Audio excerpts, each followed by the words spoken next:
So today I'm going to show you guys how to run oversized fuel lines in your car. For us, we're going to be doing it on my 2014 WRX here. It's going to be the exact same concept that we're doing on this WRX to any other car that you may be working on, whether it's a Subaru, whether it's an Evo, whether it's a Corvette, doesn't matter.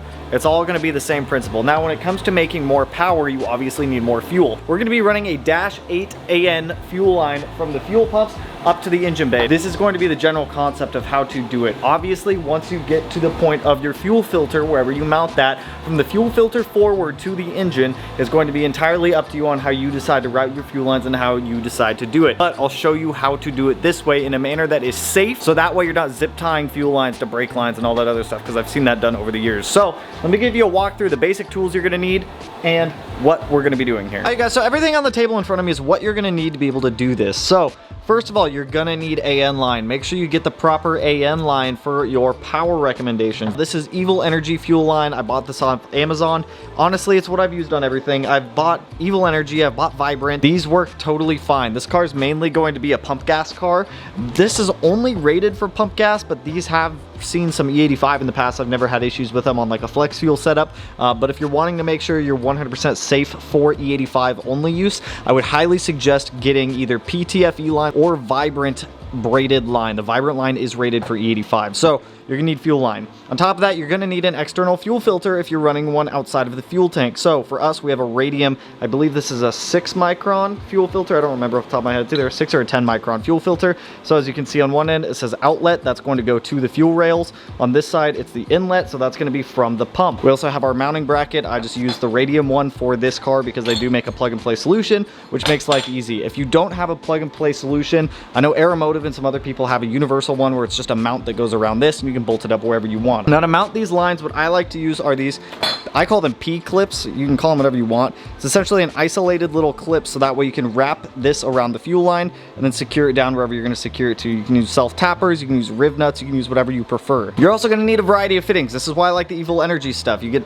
20 feet of -8 AN line and a variety of fittings for about $100, which really isn't bad. These fittings are decent quality as long as you don't over tighten them. Obviously, if you over tighten any AN fitting, it's going to break. To make your life easier, get these AN jaws. They literally just go inside of a vise, and I'll show you guys how to make an AN line if you don't know how to. And then you're gonna need some sort of lubricant. If you have PB Blaster, if you have WD-40, any of that'll work to be able to build the fuel lines later. So you're just gonna need something. I don't have any, I just have assembly lube, so we're just gonna use assembly lube. Or any type of masking tape really to be able to cut these lines. It just gives you a cleaner cut.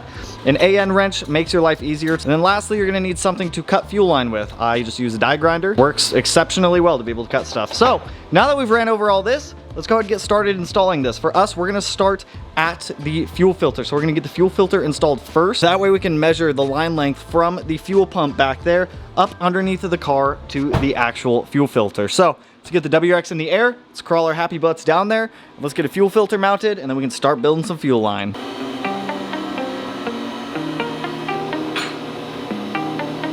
All right, so fuel filter is mounted to our bracket. Start things off and get that into its home.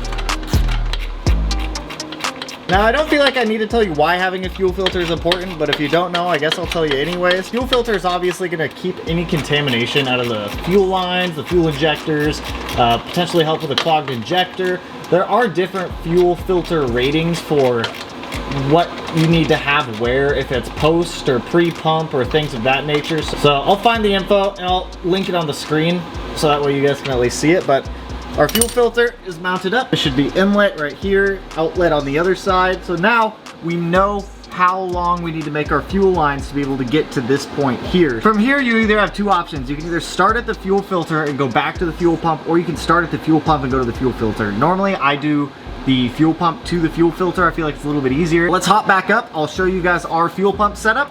We need to swap one fitting over from an SAE to a -8 like we have right here. At this point, here's where things can get a little bit of tricky. A, you're gonna need to be able to locate your fuel pumps. On a Subaru, they're underneath of the back seat. On most cars, I believe they're underneath of the back seats. Some in your specific car, you may need to look up where your fuel pump is to be able to locate how to get it under the car. So For us, there's two fuel pump access panels. You've got this one and you've got that one. You need to locate which one is your main fuel pump. With modern cars and with newer cars, you have a saddle style fuel tank, which means that the fuel tank rides the center of the car and it goes over the center hump here. So you've got one pump that'll pump fuel back over to this side. It's a siphon pump. And then you've got your main fuel pump, which will pump up to the engine. The main pump that pumps to the engine is the one we're looking for. Now on ours, we currently have an SAE fitting on here for the factory fuel line. Because we are not using this anymore, we need to get rid of that. So this whole factory feed line, we can go ahead and yeet that thing out of there once we're done. On a Subaru at least, factory fuel lines come out right here. You've got the feed, you've got feed, return, and evap all right here that come out of this secondary panel here. So what we need to do here is pop off this secondary panel, place this SAE fitting with a -8 ORB to -8 AN.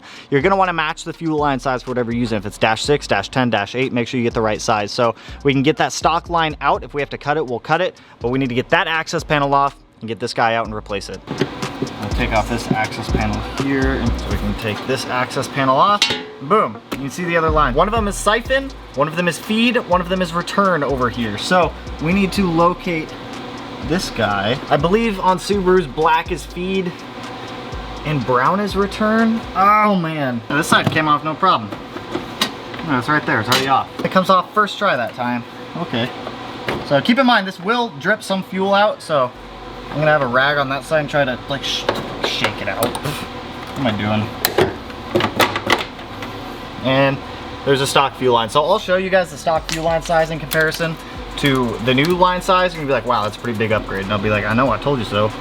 Told you so, daddy. So the whole reason that we removed the stock line is literally just to make more room to fit the new line in. So let me get this old SAE fitting off, get the 8 ORB one on. Now, like I said, I wanted to show you guys the difference in line size as well. So this is a -8 AN. This is the stock feed line that we just took out. You guys can see there's actually a massive difference in line size there. You could probably fit 2 of these inside of this new line here. The other thing you're gonna have to kind of figure out is what fittings you're gonna need to use where. For us, we're gonna use a 45 degree off of the fuel pump to head out towards the driver's side of the car to be able to route this underneath of the car. So what we need to do first, before we start putting anything together, we're gonna go ahead and grab our blue tape. You don't absolutely have to do this. I like doing it because I like to start with a fresh cut on things. The tape's gonna make your life a hell of a lot easier when it comes to cutting this, because if you just cut AN line without any tape on it, it's gonna fray. Kind of like how it is here on the end. I don't know how well you can see if it's fraying, but it's fraying on the end. So to prevent that, you put tape here and you cut it with the tape on there. So we're gonna take our AN vice jaws, and we're gonna toss them in the vice right here. I like to take the fuel line, untangle it a little bit. I'm just gonna kind of route it through here to be able to hold it. Safety glasses when you're cutting are recommended. If you want a safety squint, I'm not your dad.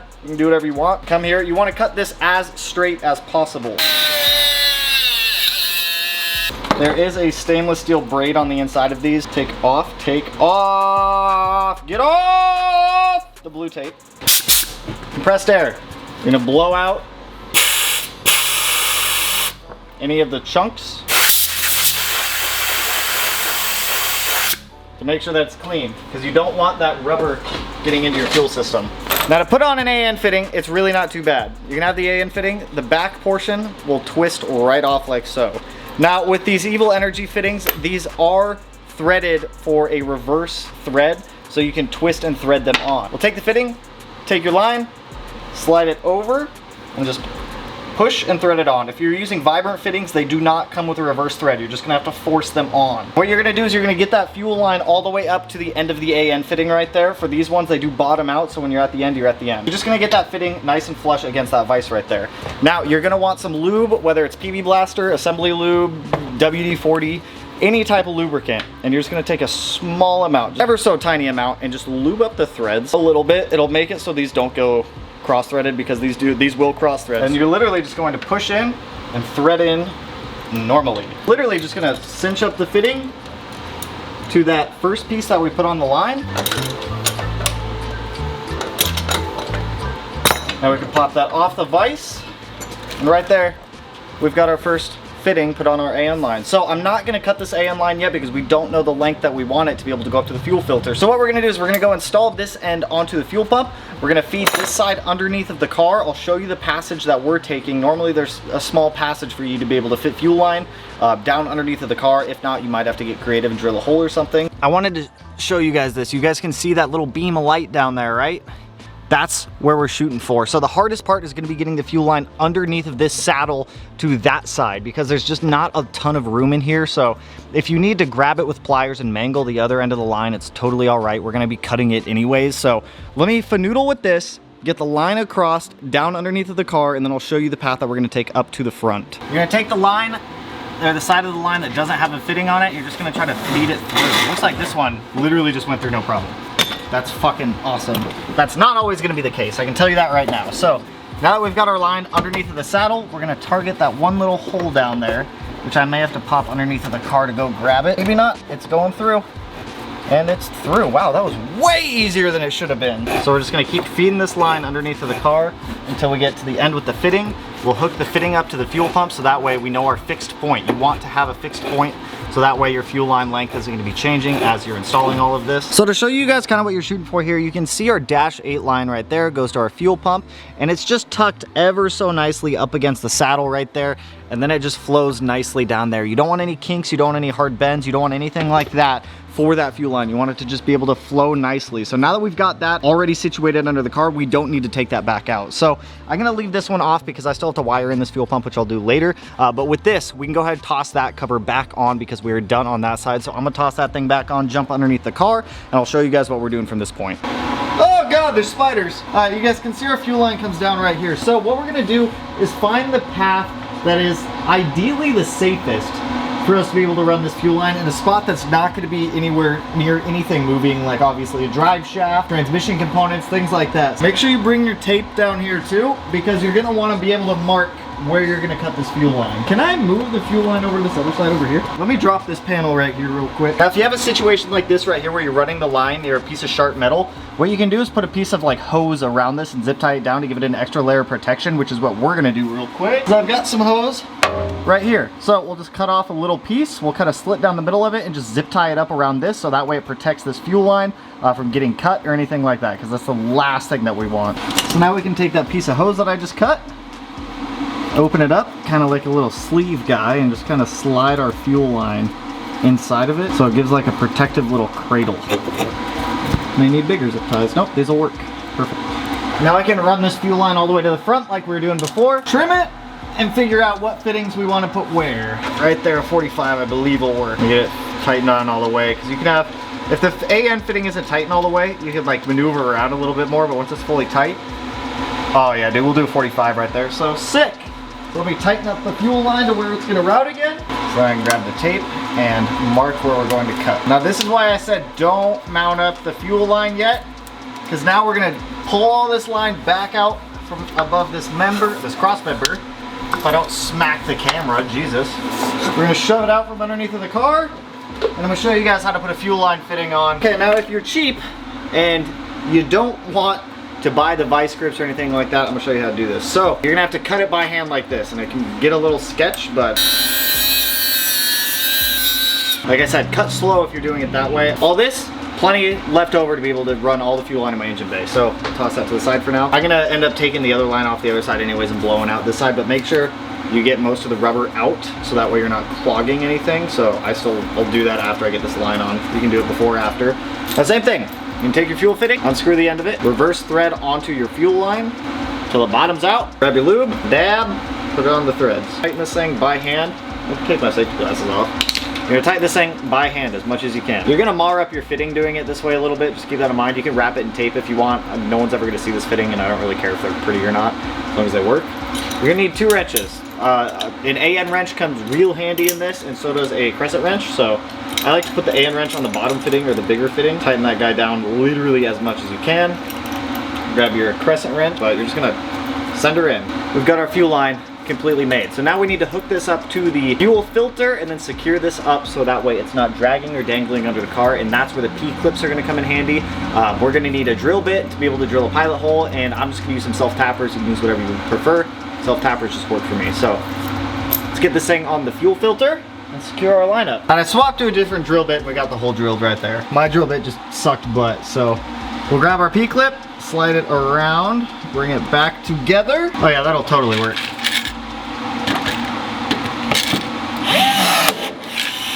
Look at that. Rivet it on, daddy-o. Ain't gonna go nowhere. We've got fuel lines secured up under the car. It can't come off. So now we've got oversized fuel lines installed in our Subaru, baby. That's what I'm talking about right there, man. We're gonna make so much power, so much sauce. I might add a couple more of these later on. And that is all there is to it. As you guys can see, we have our fuel filter mounted right down there. So when it comes time to run fuel line from the fuel filter up to the engine, it's already set up for us. But that is all I've got for you guys in this one. So if you found this video helpful, go ahead, hit that thumbs up, turn it black, blue, green, yellow, purple, silver, sand, whatever color it turns to you. And if you're not already subscribed to the channel and you wanna be, I'll put it in one of these corners. It'll probably be in that one right there though. Or it might be in that one. Could be in that one. Who knows? I know, but I don't know. But with that, I'll catch you guys in the next one. So peace out, homies. Woo!